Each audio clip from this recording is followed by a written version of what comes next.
Welcome back to the Canada Specialist Program series. My pleasure to introduce Natalia from Destination Vancouver. Lovely to have you on this series again. As we said, sort of acknowledging that it's summertime now and you are enjoying some summery weather, correct, Natalia? Oh, yes. I mean, it varies, right? We could have cooler mornings and cooler days, but today's going to be glorious. And it's my daughter's graduation from elementary school after this webinar. So I'm off to the school to do that. And yeah, we're ramping up for, relaxing, doing lots of paddle boarding. I love to get out into the lakes around my area. So, Zodiac, getting on Zodiac boats is a great summer experience too. So I'm going to be doing that a couple of times too. Sounds good. So a great city to get out on the water, hey, when the weather is good. Oh, So definitely. thank you. Okay, Yes. so I know you're talking about winter today. So Right. Natalia, I will hand over, let you take it away. Awesome. Thanks so much, Charlie. Good morning, everybody, or good afternoon for you. I'm Natalia Welsh. I may have met some of you if you've come on a FAM over the last few years, but I'm the travel trade specialist supporting our international markets. So that's the UK, Germany, and Australia. And I'm really happy to be here to talk about winter in Vancouver. And you can see the image there. That's like sort of that perfect winter day would be, snow-capped mountains, and very little snow actually in the city. So that is what a cold winter day would look like in Vancouver. All right, so why Vancouver in the winter? The main reason why I wanted to chat about Vancouver with you today is because it really makes for a great addition to, clients that you have that are coming up to do a holiday, a ski holiday up at Whistler, or a winter holiday going up to see the Northern Lights. And I just want to make sure that everybody realizes that Vancouver is not that cold in the winter, and everything that you can do year round can almost always be done in the winter as well. The only time you would say maybe, okay, if it's pouring rain really hard this one particular afternoon, you may not choose to get out on a bike. But if you have a nice dry day in winter and, you're wearing the right gear, biking around the city in January is totally doable and possible and safe.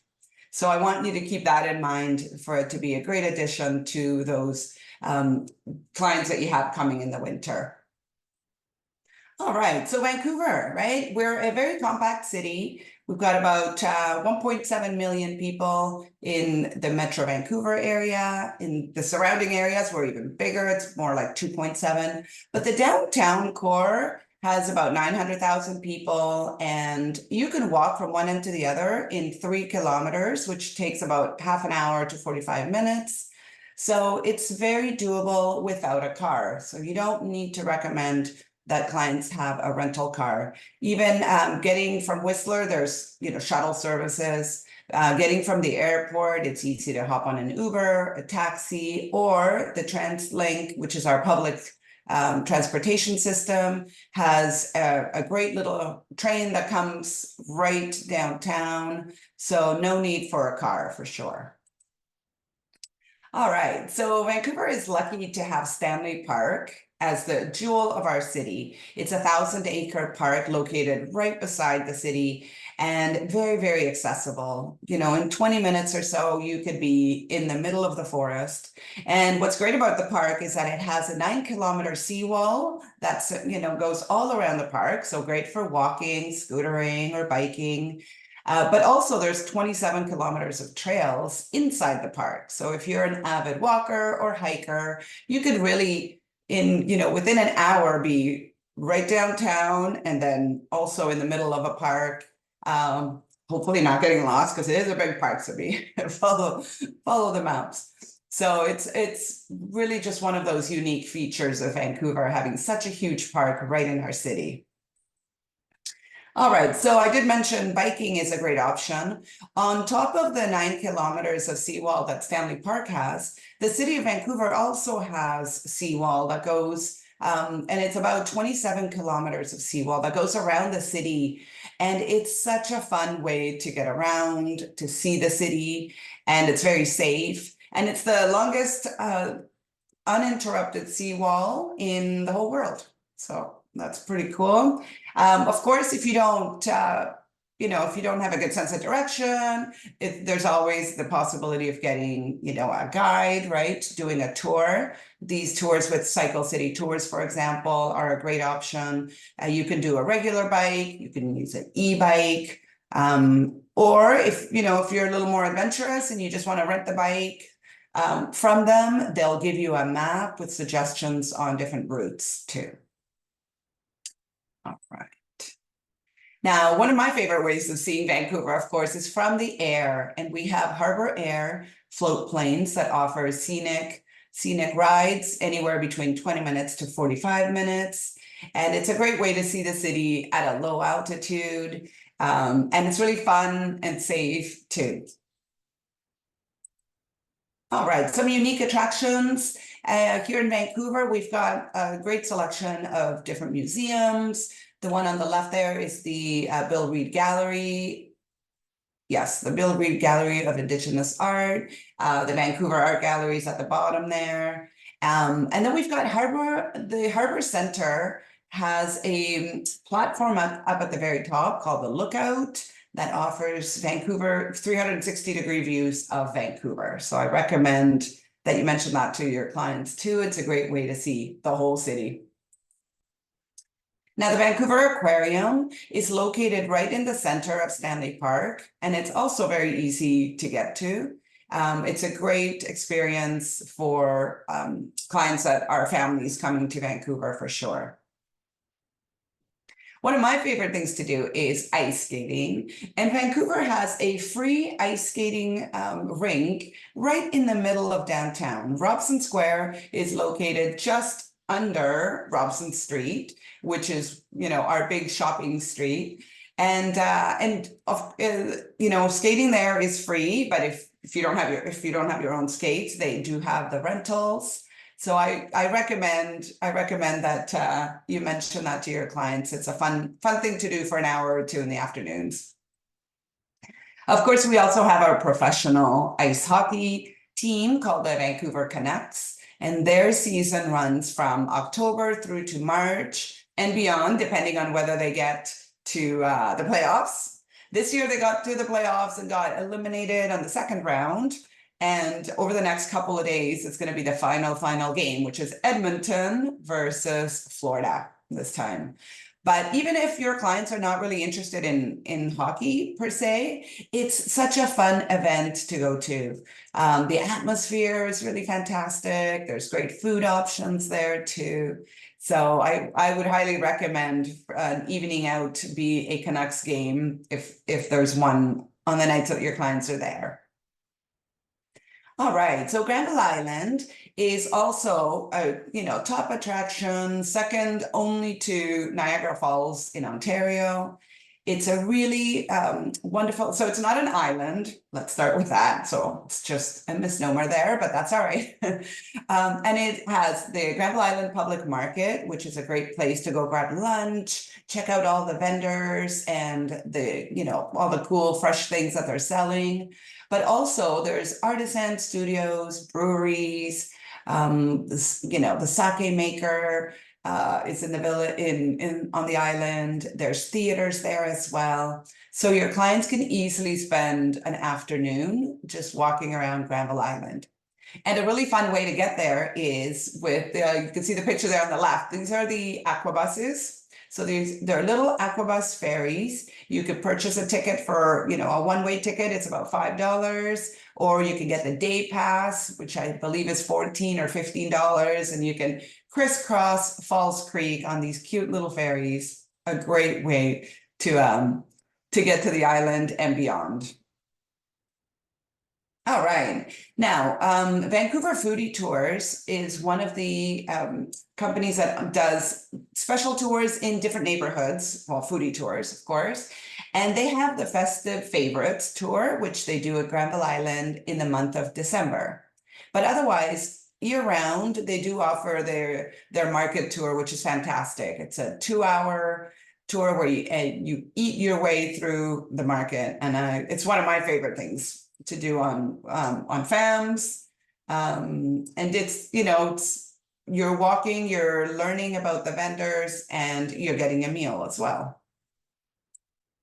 All right, so across downtown, looking to the North Shore Mountains, there's 3 North Shore Mountains, one of which is Grouse, and Grouse Mountain has a huge gondola that holds about 100 people that takes people up to the peak, to the top, where even if you know you didn't want to ski, there's an ice pond up there. You can ice skate up there. You can snowshoe. They have a great restaurant that has beautiful views of downtown Vancouver. So I definitely recommend that if your clients have a few days, they come up to Whistler, come up to Grouse and check out the beautiful scenery from up there and just enjoy a fun afternoon. And then, of course, we have the Capilano Suspension Bridge Park, which is only 5 minutes from Grouse Mountain. And the great thing about Capilano is that over the winter months, they have lights on the park, right? So they have canyon lights, then they have love lights in February. It keeps the park really nice and bright because we do have shorter days, as you do as well. So my recommendation is always to go in the early afternoon, like 2:30, 3 o'clock, because by the time you're done walking, so you want to spend probably an hour and a half to 2 hours there, it will be dark by the time you're leaving. So you've seen the majesty of the forest in the daylight, but then you get to experience the beautiful lights all over the park as well. All right, and back in downtown Vancouver in the month of December, we have our Christmas market, which is German inspired, a really fun place to get some souvenirs, some German trinkets as well, get great food options and mulled wine, all that kind of stuff too. And Flyover is nearby. This is all by the waterfront there.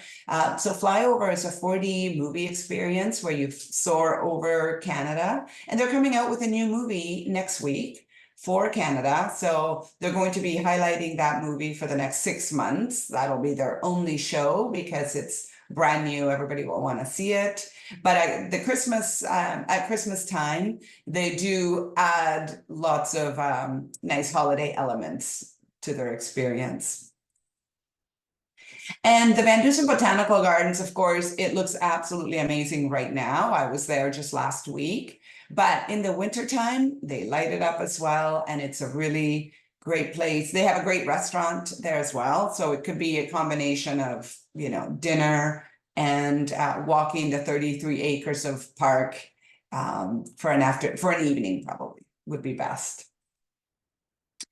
And Vancouver really is known for its great food scene. And 2 years ago, we got the Michelin Guide Vancouver. We're super excited about that, with 9 restaurants being awarded a 1-star and lots of great recommendations, which I will link to in my follow-up email.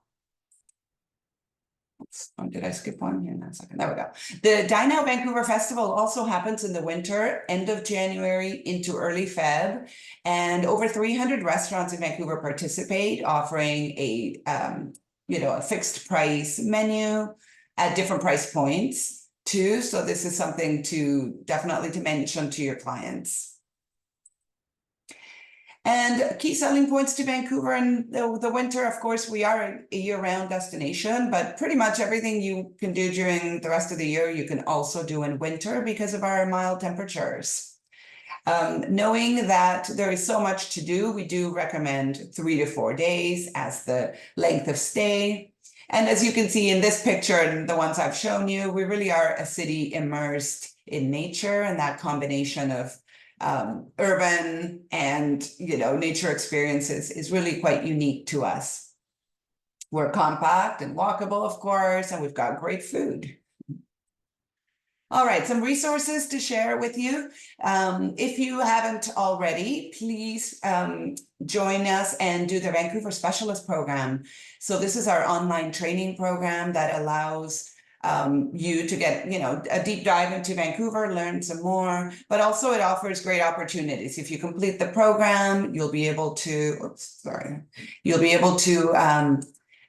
enjoy some webinars that we do, especially for Vancouver specialists, and also invitations to FAMs and the Destination Experience Pass if you yourself are coming.